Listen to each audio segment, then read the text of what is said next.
Vēl pirms 10 gadiem lielākā daļa paliešu ražotāju koku marķēja ar dedzināšanas metodi.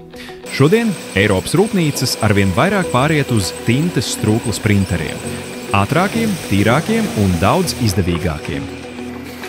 Salīdzināsim klasisko dedzināšanas metodi ar tintes strūklas printeri Soujet Mo Eco 4000. Marķēšanas ātrums. Dedzināšana prasa 3 līdz 6 sekundes uz vienu vienību.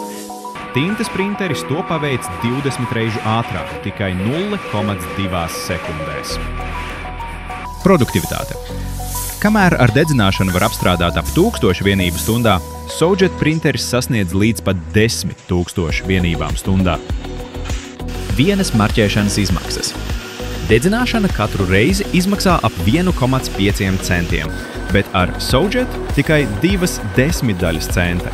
Tas ir 7 reizes lētāk. Enerģijas patēriņš. Dedzināšana patērē līdz 4 kWh. Soujet tikai 0,1.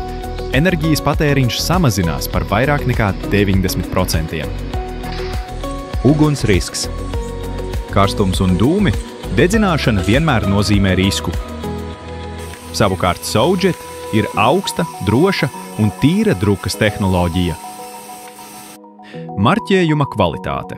Koksnes virsma un mitrums ir mainīgs, tāpēc dedzinājums katru reizi atšķirsies.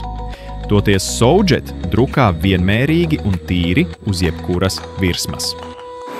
Uzturēšana. Dedzināšanai vajag atdzesēšanu, tīrīšanu, remontus. Soujet tikai tintes kasetni. Nav dīkstāvis, nav sarežģījumu. Soujet Mo Eco 4000 ir viena tehnoloģija, kas pārspēj marķēšanu ar dedzināšanas metodi visos rādītājos. Nord Systems – Inspection and Quality Control Marking Systems.